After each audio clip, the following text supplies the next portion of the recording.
महर्षि वाल्मीकि और राम कथा का प्रारंभ। रामायण की रचना महर्षि वाल्मीकि ने की। कहते हैं, एक बार वे नदी किनारे ध्यानमग्न थे। उन्होंने देखा कि एक शिकारी ने क्रौंच पक्षी को मार दिया। मादा पक्षी विलाप करने लगी। उस करुण दृश्य से वाल्मीकि के मुख से एक श्लोक निकल पड़ा। मां निषाद प्रतिष्ठा त्वंगमा शाश्वतीयः समानः। यही श्लोक आगे चलकर रामायण का बीज बना। फिर देवऋषि नारद आए और वाल्मीकि को श्रीराम की कथा सुनाई। प्रेरित होकर वाल्मीकि ने तप करके पूरी रामायण की रचना की। 2 दशरथ और पुत्रेष्टि यज्ञ। अयोध्या नगरी के राजा दशरथ वृद्धावस्था में भी संतान विहीन थे। उन्होंने गुरु वशिष्ठ की सलाह पर अश्वमेध यज्ञ और फिर पुत्रेष्टि यज्ञ कराया। यज्ञ से अग्निदेव प्रकट हुए और उन्होंने खीर का पात्र दिया। राजा दशरथ ने वह खीर अपनी 3 रानियों को बांटी। कौशल्या को उनसे राम का जन्म हुआ। कैकेयी को उनसे भरत का जन्म हुआ। सुमित्रा को उनसे लक्ष्मण और शत्रुघ्न का जन्म हुआ। अयोध्या में 4 राजकुमारों के जन्म से अपार हर्ष हुआ। 3 राम और भाइयों का बाल्यकाल। 4 राजकुमार बड़े होकर वेद, शास्त्र और धनुर्विद्या में निपुण हुए। राम को विशेष रूप से मर्यादा, शौर्य और दया के लिए जाना जाने लगा।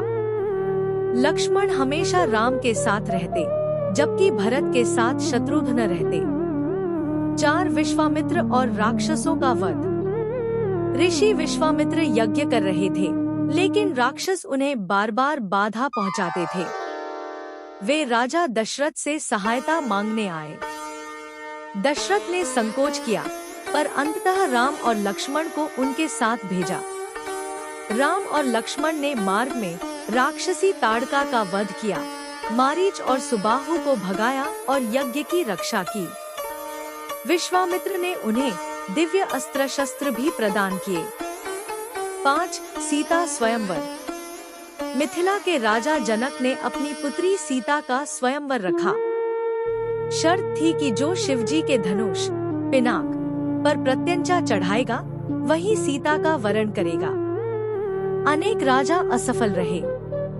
राम ने सहजता से धनुष उठाया और जैसे ही प्रत्यंचा चढ़ाई, धनुष बीच से टूट गया। सीता ने राम के गले में वरमाला डाल दी। धनुष टूटने पर महाशक्तिशाली ऋषि परशुराम प्रकट हुए और क्रोधित हुए। उन्होंने राम को चुनौती दी। राम ने विनम्रता से उनके प्रश्नों का उत्तर दिया और अपने शौर्य का परिचय दिया। परशुराम ने राम को विष्णु का अवतार समझकर उनका सम्मान किया और वापस चले गए। मिथिला में भव्य विवाह संपन्न हुआ। राम सीता के साथ साथ लक्ष्मण उर्मिला, भरत मांडवी और शत्रुघ्न श्रुतकीर्ति का भी विवाह हुआ। इस प्रकार 4 भाइयों का विवाह जनक की पुत्रियों से संपन्न हुआ। अयोध्या में राजा दशरथ वृद्ध हो चुके थे। उन्होंने सोचा कि अब राम को युवराज बना देना चाहिए। समस्त अयोध्या में उत्सव का माहौल था। लोग प्रसन्न थे कि अब रामराज्य स्थापित होगा। मंथरा का षड्यंत्र। कैकेयी की दासी मंथरा ने यह दृश्य देखा और उसकी ईर्ष्या जाग उठी। उसने कैकेयी को बहकाया, यदि राम राजा बने तो भरत की उपेक्षा होगी और तुम पीछे रह जाओगी। धीरे धीरे मंथरा ने कैकेयी को इतना विचलित कर दिया कि उसने रामाभिषेक रोकने का निश्चय कर लिया। कैकेयी के वरदान। कैकेयी ने दशरथ को स्मरण दिलाया कि उसने युद्ध के समय उसे 2 वरदान देने का वचन दिया था। उसने मांग रखी, भरत को अयोध्या का राजा बनाया जाए, राम को 14 वर्ष का वनवास दिया जाए। राजा दशरथ स्तब्ध और दुखी हो गए, किंतु वचनबद्ध थे। राम का वनगमन। जब राम को यह ज्ञात हुआ, तो उन्होंने बिना विरोध किए आदेश स्वीकार किया। सीता ने पति धर्म का पालन करने हेतु साथ चलने की जिद की। लक्ष्मण ने भी भ्रातृसेवा के लिए संकल्प लिया। राम सीता और लक्ष्मण वन के लिए प्रस्थान कर गए।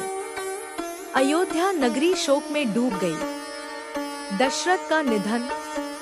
रामवियोग सहन न कर पाने के कारण राजा दशरथ ने अंततः प्राण त्याग दिए। भरत उस समय ननिहाल में थे। जब वे लौटे तो पिता के निधन और राम के वनवास का समाचार पाकर व्यथित हो उठे। भरत का त्याग। भरत ने कैकेयी को कठोर शब्द कहे और कहा कि वे राज्य कभी स्वीकार नहीं करेंगे। उन्होंने वन जाकर राम से लौटने की प्रार्थना की। राम ने पिता के वचन का पालन करने का आग्रह किया।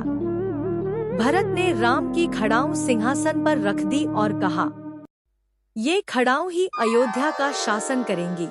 मैं केवल सेवक की भांति राजकाज देखूंगा। दंडक वन में आगमन।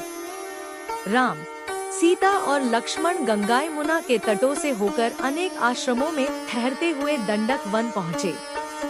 वहाँ ऋषि मुनि राक्षसों के आतंक से भयभीत रहते थे। राम ने उन्हें आश्वासन दिया, जब तक मैं यहाँ हूँ कोई राक्षस तुम्हें कष्ट नहीं देगा। शूर्पणखा प्रसंग। वन में राक्षस राजा रावण की बहन शूर्पणखा आई। वह राम को देखकर मोहित हो गई और विवाह का प्रस्ताव रखा। राम ने उसे अस्वीकार कर दिया और लक्ष्मण की ओर इंगित किया। जब वह लक्ष्मण के पास गई तो उन्होंने भी उसे ठुकरा दिया। क्रोध में आकर शूर्पणखा ने सीता पर आक्रमण करना चाहा। लक्ष्मण ने क्रोधित होकर उसका नाक कान काट दिया। अपमानित होकर शूर्पणखा अपने भाई खरदूषण और अन्य राक्षसों को बुला लाई। राम ने अकेले ही उनका संहार कर दिया। सीता हरण की योजना। शूर्पणखा ने रावण को जाकर सब बताया।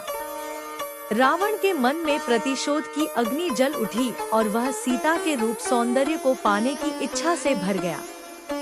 उसने मारीच को आदेश दिया कि वह स्वर्ण मृग का रूप धारण करे। स्वर्ण मृग और छल।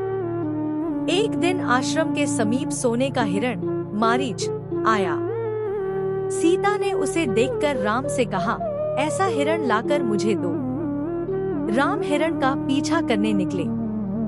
मारीच ने राम के बाण से घायल होकर मरते समय लक्ष्मण की आवाज में पुकार लगाई, हाँ लक्ष्मण, हाँ सीते। सीता चिंतित हो उठी और लक्ष्मण को राम की सहायता के लिए भेज दिया। रावण द्वारा सीता हरण। राम और लक्ष्मण की अनुपस्थिति में रावण सन्यासी का वेश धरकर आया। उसने सीता से भिक्षा मांगी और जैसे ही अवसर मिला बलपूर्वक रथ में बैठाकर लंका की ओर उड़ चला। सीता ने प्रतिरोध किया और अपनी चुनरी व आभूषण रास्ते में गिरा दिए ताकि राम को संकेत मिल सके। जटायु का पराक्रम। पक्षीराज जटायु ने रावण का मार्ग रोका और युद्ध किया, परंतु रावण ने उसे घायल कर भूमि पर गिरा दिया। जटायु ने मरते समय राम को सीता हरण का समाचार दिया। राम का दोहक और शबरी प्रसंग। सीता की खोज करते हुए राम और लक्ष्मण शोकमग्न वन में भटकते रहे। वे शबरी के आश्रम पहुँचे। भक्तिभाव से शबरी ने राम को बेर अर्पित किए, जिन्हें राम ने प्रेमपूर्वक स्वीकार किया। राम ने शबरी से सुग्रीव नामक वानरराज के विषय में सुना और उनकी ओर प्रस्थान किया। सीता की खोज में भटकते हुए राम और लक्ष्मण ऋष्यमुख पर्वत पहुँचे। वहां उनकी भेंट वानरराज सुग्रीव और उनके मंत्री हनुमान से हुई। हनुमान ने तपस्वी वेश धारण कर दोनों भाइयों से परिचय किया और उन्हें सुग्रीव के पास ले गए। राम सुग्रीव की मैत्री। सुग्रीव ने राम से अपनी पीड़ा बताई। मेरे भाई बाली ने मेरा राज्य छीन लिया है और मुझे निर्वासित कर दिया है। मेरी पत्नी को भी उसने अपने अधिकार में ले लिया है। राम और सुग्रीव ने अग्नि को साक्षी मानकर मित्रता का संकल्प किया। राम ने वचन दिया, मैं तुम्हारी सहायता करूंगा और तुम मेरी पत्नी सीता को खोजने में मेरी सहायता करना। बाली वध। सुग्रीव ने राम को बाली का बल दिखाने के लिए द्वंद्व युद्ध का प्रस्ताव रखा। जब सुग्रीव और बाली युद्ध करने लगे, राम ने अदृश्य रहकर बाली पर बाण चलाया और उसका वध कर दिया। मृत्युशैया पर बाली ने राम से कहा, मैंने जो किया उसके लिए क्षमा चाहता हूँ। अब मेरा पुत्र अंगद तुम्हारी सेवा में रहेगा। सुग्रीव का राज्याभिषेक। बाली की मृत्यु के बाद सुग्रीव को किष्किंधा का राजा बनाया गया। तारा, बाली की पत्नी और अंगद ने भी सुग्रीव का समर्थन किया। वर्षा ऋतु का विराम। सुग्रीव ने बरसात बीत जाने के बाद सीता की खोज करने का वचन दिया, लेकिन राज्याभिषेक के बाद वह विलास में लीन हो गया। लक्ष्मण क्रोधित होकर किष्किंधा पहुँचे, पर हनुमान और तारा के समझाने पर सुग्रीव ने अपना वचन निभाया। वानर सेना का प्रस्थान। सुग्रीव ने वानरों को चारों दिशाओं में भेजा। हनुमान, अंगद, जाम्बवंत आदि को दक्षिण दिशा में भेजा गया, क्योंकि रावण की लंका समुद्र के पार दक्षिण में थी। संपाति से भेंट। खोज करते करते वानर थक गए और समुद्र तट पर पहुँचे। वहाँ उनकी भेंट संपाति से हुई। वह जटायु का भाई था। संपाति ने उन्हें बताया, मैंने अपनी दूरदृष्टि से देखा है, रावण सीता को लंका ले गया है। इस समाचार से सभी वानर हर्षित हुए। अब समुद्र पार कर लंका जाने का कार्य बचा था। वानर सेना समुद्र तट पर खड़ी थी। समस्या यह थी कि कौन समुद्र लांघकर लंका जा सकता है। जाम्बवंत ने सबको प्रोत्साहित किया और हनुमान से कहा, वत्स, तुम पवन पुत्र हो, तुम्हारे भीतर अपार बल और सामर्थ्य है, किंतु तुमने उसे भुला दिया है। उठो, अपना स्वरूप पहचानो। हनुमान ने अपने वास्तविक बल का स्मरण किया और विशालकाय रूप धारण कर लिया। हनुमान का समुद्र लांघना। हनुमान पर्वत शिखर पर चढ़े और गर्जना करते हुए समुद्र पार की ओर छलांग लगाई। समुद्र देवता ने नागकन्या सुरसा को उनकी परीक्षा लेने भेजा। सुरसा ने उन्हें निगलना चाहा, तो हनुमान ने छोटा और बड़ा रूप धारण करके अपनी बुद्धि से उसे संतुष्ट किया। आगे सिंहिका राक्षसी ने उनका मार्ग रोका और उनकी छाया पकड़ ली। हनुमान ने उसे मार गिराया और आगे बढ़े। लंका में प्रवेश। हनुमान लंका के द्वार पर पहुँचे। वहाँ लंकिनी नामक रक्षिका से उनका युद्ध हुआ। हनुमान ने उसे पराजित किया। लंकिनी ने कहा, आज से लंका का विनाश निश्चित है। अशोक वाटिका में सीता दर्शन। हनुमान ने सीता माता को अशोक वाटिका में देखा। वे रावण के भय से अशोक वृक्ष के नीचे बैठी थी, उदास और चिंतित। हनुमान ने पेड़ से नीचे उतरकर श्रीराम की अंगूठी सीता को दी और उनका संदेश सुनाया। सीता की आंखों में आंसू भर आए। उन्होंने अपने चूड़ामणि को हनुमान के हाथ में दिया और कहा, इसे राम को देकर मेरा संदेश देना कि वे शीघ्र आकर मेरा उद्धार करें। रावण की सभा। हनुमान ने रावण की सभा में जाकर संदेश सुनाया। हे रावण, श्री राम सर्वशक्तिमान है। सीता को लौटाओ और उनके शरण में आ जाओ, अन्यथा विनाश निश्चित है। रावण क्रोधित हो गया और हनुमान की पूंछ में आग लगाने का आदेश दिया। लंका दहन। राक्षसों ने हनुमान की पूंछ में कपड़ा बांधकर आग लगा दी। हनुमान ने अपने छोटे रूप से बंधन खोल दिए और फिर विशालकाय होकर पूरी लंका में छलांग लगाते हुए अग्नि लगा दी। लंका जल उठी। फिर वे समुद्र में कूदकर आग बुझाकर शांत हो गए। वापस लौटना। हनुमान सीता का संदेश लेकर वानर सेना के पास लौटे। उन्होंने सबको समाचार सुनाया। मैंने माता सीता को देखा है। वे लंका में सुरक्षित हैं, परंतु अत्यंत दुखी हैं।